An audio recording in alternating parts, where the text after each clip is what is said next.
Hey guys, what is going on? And welcome back to another episode of Club and Country. It's episode number 34, and today we're bringing you a brand new season as Season 5 gets underway. I still can't believe it's Season 5 already. Today you will see the first game of the Serie A season as we aim to defend our title this year away against Juventus. Couldn't make it up. What happened in pre-season, and of course the much-loved transfer special as well. Let's get to that first. Just like the last couple of seasons, this summer window did not contain many major shocking transfers. Unlike back in Season 2 when we sold Sandro Tonali and rebuilt our side, we're not really doing that anymore because there's no need to. So as you can see on the right hand side, Sebastiano Esposito is still with us, and let's be honest here, I wasn't going to lose him without a fight regardless. But in terms of departures, which we'll start off with, of course, you can see we released a few players here, or I should say let go a few players on free transfers came out of the academy. The most noteworthy departures, you'll see the most noteworthy one already. We'll start with David Mazzai, the ball midfielder. They came out of the academy alongside Claudio Bacardi back in Season 1. Unfortunately, hasn't really developed, so we've lent him on loan to Monza for a season. We also loaned out Rocco for another season as well. Once again, a sort of Season 1 player that never really developed for us. But the most noteworthy departures, as you can see, are Magnani, who was our centre-back who came in back in Season 2. I actually quite liked him in Season 2, but now he's like 6th choice centre-half behind Parola, Armini, Sistano, Papetti, and also Bonifazi as well. So we sold him for £1 million. His wages were like 23 grand a week. There was no need keeping him, so to sell him, even for under his valuation, I was totally fine with that. But the biggest departure, Stefano Sabelli. Yes, our right back who back in Season 1 was probably our player of the season, has finally left us for £1 million. Like with Magnani, sold him for under his valuation, but he was on 15 grand a week, third choice right back behind Barbieri and De Pauli. So decided to let him go as he was in the final year of his contract. We'll always love Stefano, but now his time at Brescia has finally come to an end. Fair play to the guy. Back in Season 1, he was amazing, as was Bruno Martella, who, despite keeping him for most of pre-season, I decided to let him go. You know, behind, obviously, Muru and Ravazzi last season, he's now behind Muru and another left-back who he signed for this season. Quite frankly, the guy just didn't have enough in him to compete in this level anymore, and I thought it was best for both parties to let him go and get a fresh start elsewhere. So he's on the free agents list, although he hasn't been from someone who wants him. Spezia, Monza, and Hellas Verona. So yeah, it's pretty clear he's not cut out for this Serie A. Amazing final year for us though, and like Sabelli, back in Season 1, those two are like our players of the year, man. And he bows out with a Serie A winner's medal and 2 assists in that incredible final day for us as well. Bruno and Stefano finally gone, but we'll always love our veteran wing-backs. So moving on to the new signings, and there's just 3 in total, and I'll be talking about the club's financial situation after I've showed you them all. We'll start off with this guy, Shiro Mirko Di Sisto, who I must say has been on my radar for quite some time. I'm happy to have him in. Now, I've been scouting him since he basically came out of the academy at Sampdoria, and he never really played for them. Last year, got 2 games in the Serie A, but 1 coming off the bench. We signed him for £3.5 million. That is a bit of an overspend, as he's only valued at £1.8 million, but the reason why we're scouting him since he came out of the academy at Sampdoria is because he's had the 3 stats which I love more than anything else: determination, teamwork, and work rate. 16 and then 15 for the latter 2 as well. He's also got 16 stamina as well. You know, mentally, for a 19-year-old who's only just turned 19 last month as well, he actually reads the game incredibly well for what will be his position in this team, which is a ball midfielder. And to already have 12 marking and 15 tackling as well, that's promising. That's really, really promising for such a young player as well. So I'm surprised that Sampdoria let him go for such a cheap deal. He does look like a really bright player for the future. And whilst not too exciting to begin with, keep your eye on the guy, man. He's won a few things at youth level already. And yeah, I think it looks pretty promising. So only 2 signings to go with. And we'll go with the biggest name of the 3 as well. And I must say, this is an incredible deal, at least in my opinion. Now, don't get it twisted, man. This guy is not here permanently, but he's here on loan. It's Emerson from Chelsea, of course, the Italian left-back that was born in Brazil, has made the move back to Italy for a full season's loan. And as you can see, we've loaned him in and we're not paying a monthly fee either. Now, Emerson's contract is incredibly pricey. He's on 82 grand a week at Stamford Bridge right now. We're paying most of that, £66,000 a week, which does mean he is now the highest earner at this club, even though it's just a 1-year loan deal. But Emerson is exactly the sort of player we need this season. You know, winning a title vital last season and defying expectations. If we want to do the same sort of thing again and at least finish in the top 4, then we got to sign players that have got that sort of quality, and Emerson definitely does. Before moving to Chelsea, he of course was at Roma for 3 years, so he knows the Serie A, no doubt about it, and the guy is a winner with European experience, and that's what we need. This team does not have much European experience. We need to add to that. This guy's won the Europa League twice in the past 5 years, 4 years even, with Chelsea as well. Fantastic stats here. You know, he's quick, he's got good agility, stamina is relatively decent along with natural fitness as well. Mentally, reads the game, solid all across the board here with 14 determination, 13 teamwork, not too bad, and 14 work rate too. And technically as well, we like our wingbacks to go forward and attack and be a creative force. Emerson's decent at the back with 12 marking and 14 tackling. When going forward, 15 first touch, 13 dribbling, 15 crossing, 12 passing, and 14 technique as well. So as a wing back, this guy is exactly what I want in a guy going forward. He's got decent pace and good creativity when bombing up down the pitch as well. On a loan deal, no monthly fee as well, absolute bargain. European experience and 29 as well. A bit more experience in this team, which is what I think we have been lacking since the save began. So Emerson in, very pleased with that one. But as for the third and final signing of the window, this is the most exciting by quite some distance, and I really hope this guy lives up to his potential. It's the third most expensive signing of the series, only behind two of our star players, Eddie Salcedo and of course Sebastiano Esposito. And playing in a similar position, I hope he's got the same amount of ability and promise. Welcome to the Rigamonti, Claudio Franchi, who is a new gen / regen that I've been scouting for a couple of seasons and I've finally made in mind. Now he's signing from Milan for £11 million. As you can see, he's barely kicked a ball in professional football, but last season, just 6 games in the Serie A, only 4 were starts, and he scored his first competitive goal in professional football as well. Milan let him go for £11 million when he was 18, which means he will become homegrown here if we don't loan him out. And I must say, I'm really excited about this Warner kid because he has got some fantastic stats already at just 19, and again, has a lot of potential as well. Now physically, as you can see, he's 6'3", so this guy is incredibly tall with 18 balance, 18 jumping, and 16 strength as well. As a target man that can hold the ball up, and certainly someone who can look forward and the cross go into the box, he's certainly got the height and the ability with the jumping as well. So physically, really, really good. He's not slow either. 12 acceleration, 14 agility, and 14 pace is really handy too. Mentally as well, some decent stats to begin with. 13 composure, 16 decisions, 15 determination and flair, with 16 off the ball already. There are some red flags, I'll be honest here. 10 anticipation, 9 concentration, and 10 for work rate and vision as well. Okay, I was talking about him being a target man support. With those sort of stats, yeah, not exactly perfect on the guy. But either way, still pretty decent in other areas. And as a technical player as well. 11 finishing, you know, so that definitely needs some work out about it. But 13 dribbling, 13 first touch, 14 heading as well, with 14 passing and 17 technique too. Now, I'm not going to say this guy is like Teddy Gray in my Norwich save, because of course he definitely isn't.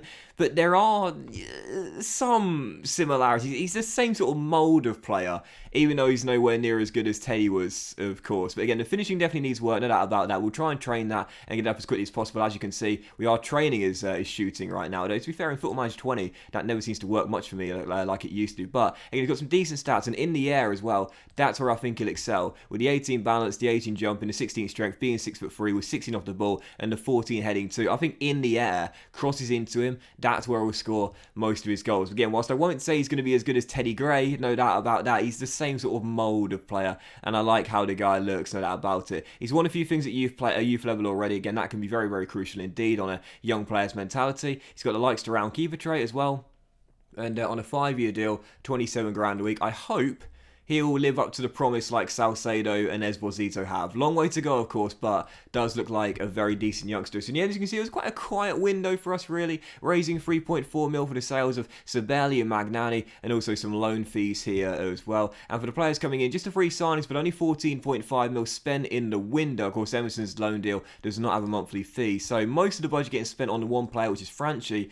And, you know, honestly, like, for me, starting off with a £21 million transfer budget, I think it was, I was never going to spend all of that cash anyway, because as you can see, our bank balance now is just 27.2 mil. It's dropped quite a lot since the summer window because of the signing of Franchi and De Sisto as well. So he's still got 5.4 mil in the budget, but I'm not going to spend any more of that, man. I'm going to leave that as it is right now, because as you can see, our wage budget has taken a massive spike, an increase here by £106,000 a week, most of which, of course, being taken up by the Emerson, or I should say a lot of it being taken up by the Emerson loan deal. But our wages have never been higher.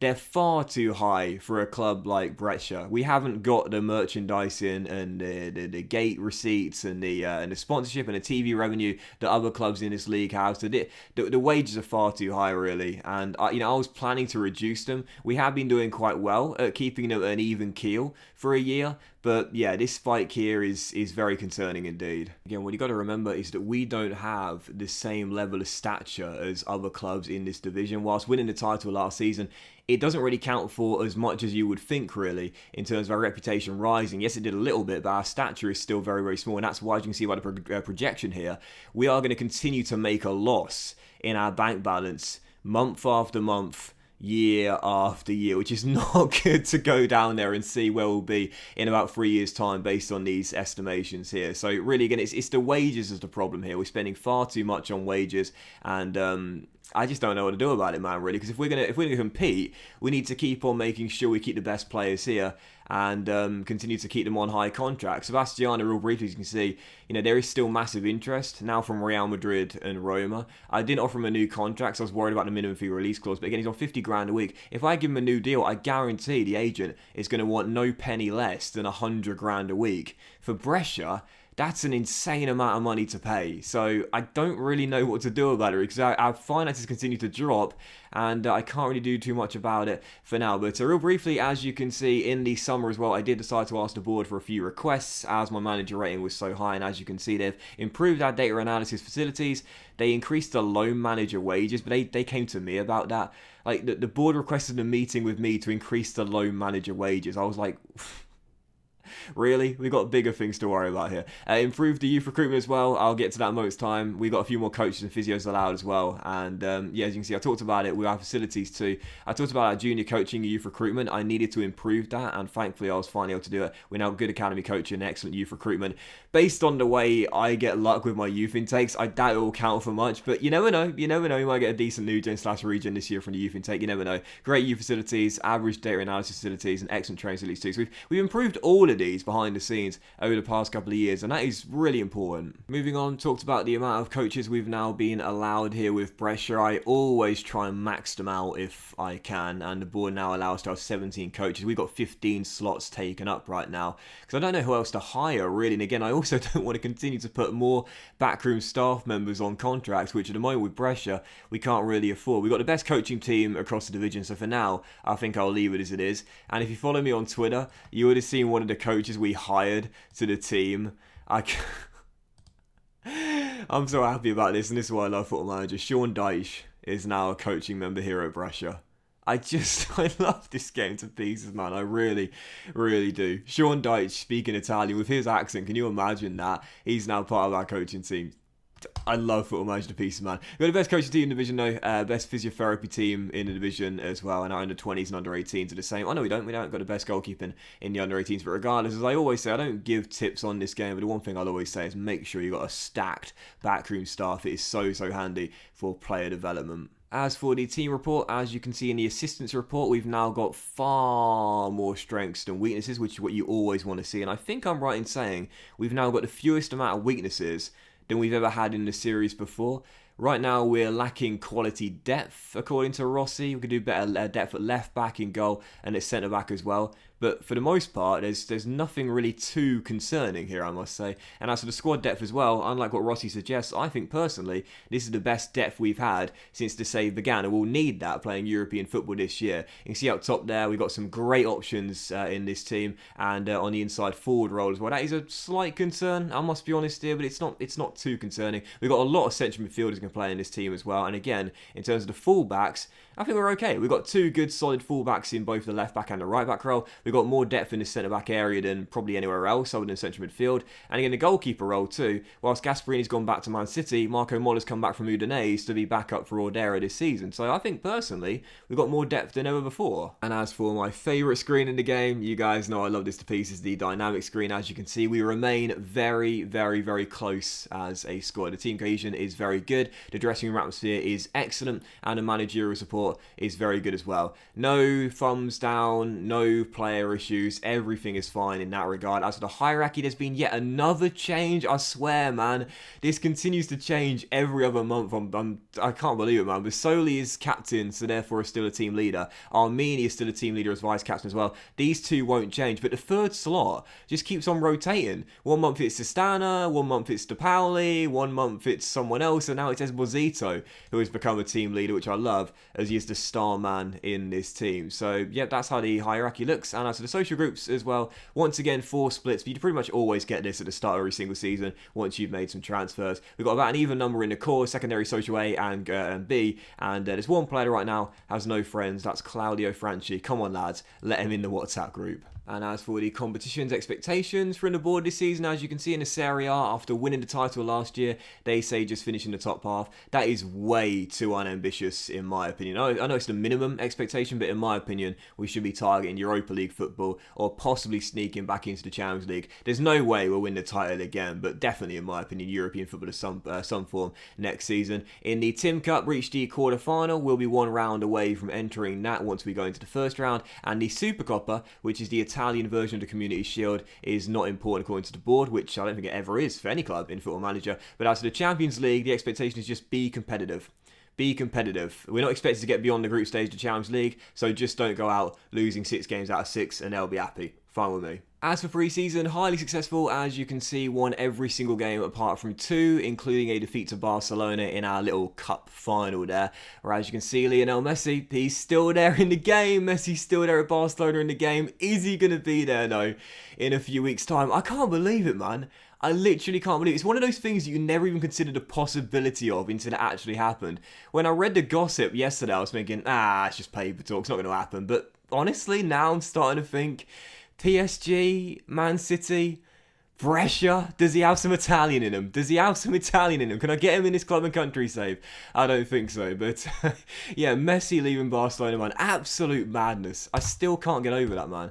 But as you can see, the Champions League group is going to begin in September. The draw will be at the start of the very next episode, so look forward to that. I can't wait to find out who we've got in our first ever Champions League competition, and I think that is all I wanted to show you before we dive into the first game of the season, which again is away in Turin against the Serie A champions of last season, Juventus. How fitting it is we take on the team we dethroned in their backyard to start the campaign off. As for the season preview, real briefly, as you can see, the media this season think will finish in 8th place. I said this before, other than season 1, I feel like the media underestimate us a little bit. Personally speaking, I think here, or possibly a stretch here, is where we should be considered to finish this season. I know the clubs above us are bigger teams, if you will, but I wouldn't necessarily say that these 2 teams above us are better, and after Inter's struggle last season, I wouldn't even say they're better than us this season, based on the progression we've been making with our incredibly young team. Maybe I'm being a bit too favourable to my players. I don't know. Personally speaking, again, I think the media have undervalued us a little bit. In my opinion, we should be targeting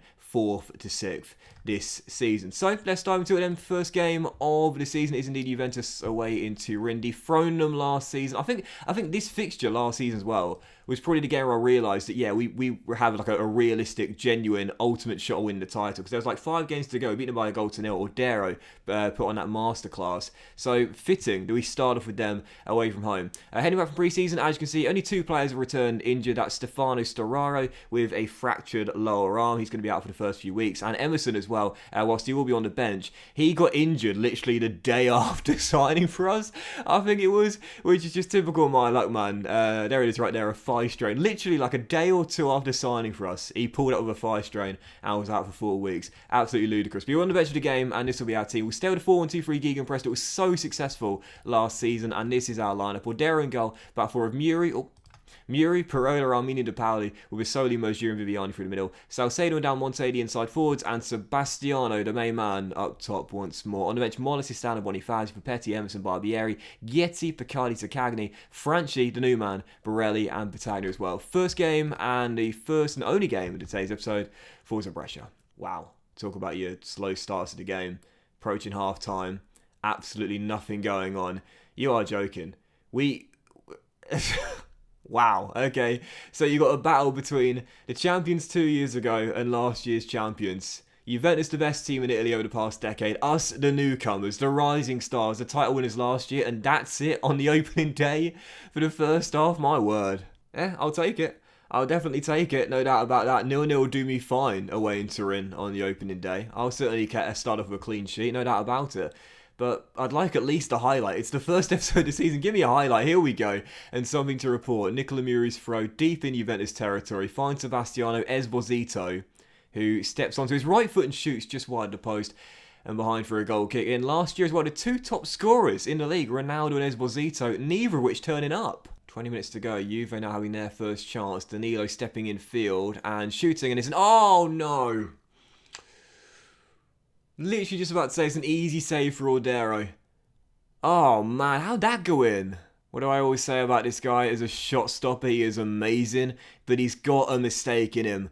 And the polar opposite to last season in this fixture, man. Ordero won us this game last year with his man of the match display, and this time he's cost us a point.